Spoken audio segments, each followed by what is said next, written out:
결과적으로는 내가 윤상현한테 한 번 더 얘기할게. 윤상현이 공관위원장이니까 이 내용이 하나 들어있고요. 네. 그다음에 김건희 여사가 당선인이 지금 전화를 했는데 전화했다는 건 이제 윤상현 공관위원장에게 전화를 했다는 이야기인 거고 당선인 이름 팔지 말고 그냥 밀라고 했어요라는 이제 내용이 들어가 있다라는 겁니다. 네. 자, 명태균과 윤석열, 명태균과 또 김건희 이 사람들 간의 통화 내용이 지금 이렇게 다 녹취가 공개가 된 거고요. 근데 윤상현이 공관위원장인지도 몰랐다는 얘기를 얼마 전에 하지 않았습니까? 네, 그 11월 7일이었나요? 네. 대국민담화 할 때 기자회견 할 때 이야기를 했는데요. 그거 한번 들어보겠습니다. 저는 그 당시에 공관위원장이 정진석 비서실장인 줄 알고 있었어요. 저 재보궐 공관위원장은 별도로 윤상현 의원이 공관위원장을 했다 하더라고요. 그만큼 저는 당의 이런 공천에 관심을 가질 수 없었고 원리 원칙에 대한 얘기만 했지 누구를 공천을 주라 이런 얘기는 해본 적이 없습니다. 아니, 누구를 공천을 주라는 얘기를 하고 윤상현이 공관위원장이라는 걸 이렇게 잘 알고 계셨던 것 같은데 그럼 저 11월에 담화는 말씀드리기 좀 그렇지만 거짓이라고 봐야 되겠죠? 저한테 물어보시나요? 유승현 대통령한테 물어보시죠. 네. 그 말의 취지가 무엇인지. 네. 글쎄요. 근데 저는 이제 이렇게 한번 생각해봐요. 그러니까 저는 가능성 열어두고 좀 생각하는 겁니다. 네. 저는 이제 정치권에 오래 있었으니까 보통 보면 민원들 엄청 들어와요. 민원이? 예, 민원이라는 게 뭐 그럴 수 있죠. 국회 민원이라는 게요. 민원의 이제 마지막 종착점이 국회라고 봐도 돼요. 그러니까 본인이 할 수 있는 거에 해당 기초단체나 찾아간다든가 시청 찾아간다든가 이렇게 다 안 되면 이제 국회까지 오거든요. 네. 그런 경우에 이 사람들이 지역구 주민이다 그러면 보통 어떻게 하냐면요. 영업 비밀일 수도 있는데 이게 다 그냥 알겠습니다 알아볼게 하고 거기서 끝낸 경우가 되게 많습니다. 왜냐하면 상대는 나한테 표를 주는 사람이기 때문에 정치인이 거기에 호응을 안 해주고 맞자고 못 추잖아요. 네. 그러면 정치 못해요. 그래서 그런 차원에서 한 얘기일 수도 있다는 가능성을 열어두고 한번 보는 것도 나중에 어떻게 실체는 밝혀지겠죠. 실체는 네. 밝혀져야 하는데 이게 얼마나 실한 가능성을 두고 했는지 아니면은 좀 맞장구 쳐가지고 그냥 한 얘기인지 그거는 좀 밝혀져 얘기 그냥 해준 건지. 예, 밝혀질 부분이라고 봅니다.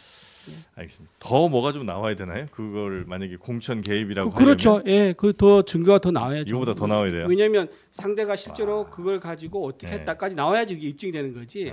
이거 내가 상대한테 맞장구 쳐진 이 대화 가지고 하나 가지고는 아마 입증 힘들 거예요. 네. 지금 저보다 우리 법조인이 더 법률적 증거로서의 그게 가치가 있는지 판단하시는 게 맞을 것 같은데.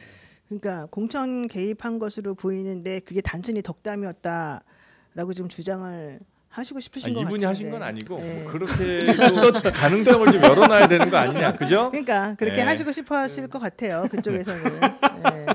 근데 그거는 이제 객관적이고 종합적으로 사람들이 판단을 하는 겁니다. 근데 지금까지 나온 상황을 살펴봤을 때 네. 김영선이 결국 공천된 것까지 판단을 해보면 그렇게 그냥 슬렁슬렁 넘어가서 국민들을 바보로 만들 수 있는 상황은 아닌 것 같고 실제 공천에 개입했다는 것은 결과를 반드시 원하지 않습니다. 결과가 꼭 나와야지만 되는 것은 아닙니다.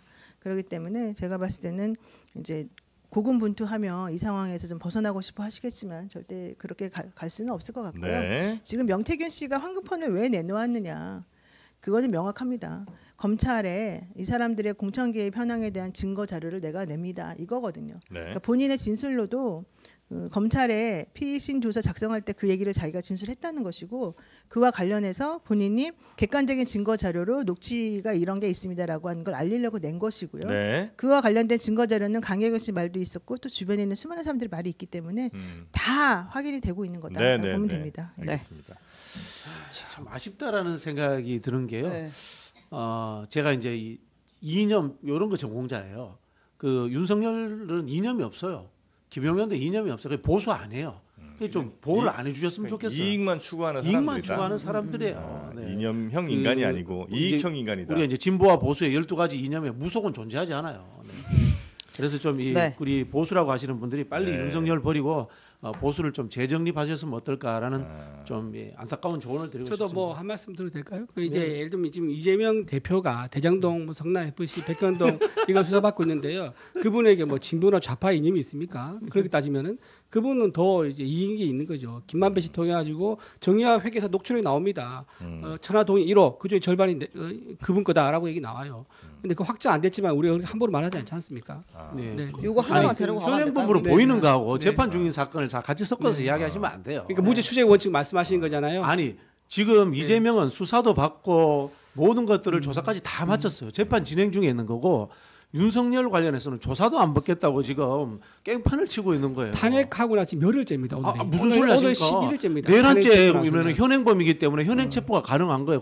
그게 지금 진행 안 되고 있는 거예요. 검찰이 명태균 씨가 건넨 이른바 황금폰에서 윤석열 대통령의 공천 개입 의혹 관련 통화 녹음 파일을 확보했습니다.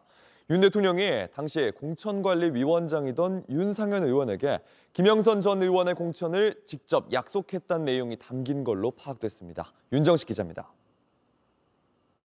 공관위에서 나한테 물고 왔길래 내가 김영선이 경선 때도 열심히 뛰었으니까 너는 김영선이 좀 해줘라 그랬는데 거기가 말이 많네. 진짜 평생을 잊지 않겠습니다. 고맙습니다. 예.